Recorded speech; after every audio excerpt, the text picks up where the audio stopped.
تعالوا نعمل كيك شاتو كراميل من كوباية دقيق واحدة.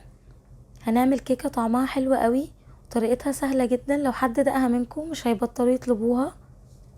اول حاجة هحط عندي هنا في الخلاط كوباية الا ربع من الزيت، وكوباية الا ربع من السكر الابيض، وكوباية من اللبن او الحليب، وباكت من الكريم كراميل الجاهز، ودول 3 معالق كبار لبن بودر، ومعلقة صغيرة فانيليا.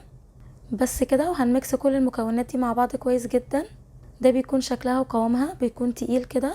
هاخد كوباية من الخليط ده على جنب، هسيبها في التلاجة. بعد كده الخليط اللي اتبقى معانا هضيف عليه 2 بيضة بدرجة حرارة المطبخ، ومعلقة صغيرة فانيليا، وهنمكس برضو الخليط ده كله مع بعض كويس جدا.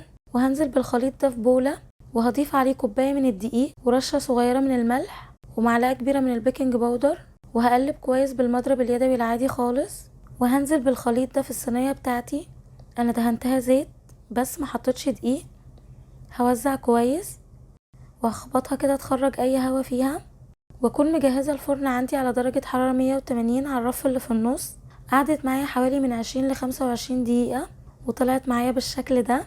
بعد كده هبدا اخرمها بعصايه الشيش، هعمل فيها فتحات كده، وهسقيها بكوبايه لبن ساقع وهي لسه سخنه. الحركه دي بتخلي الكيك يكون طري وتحفه.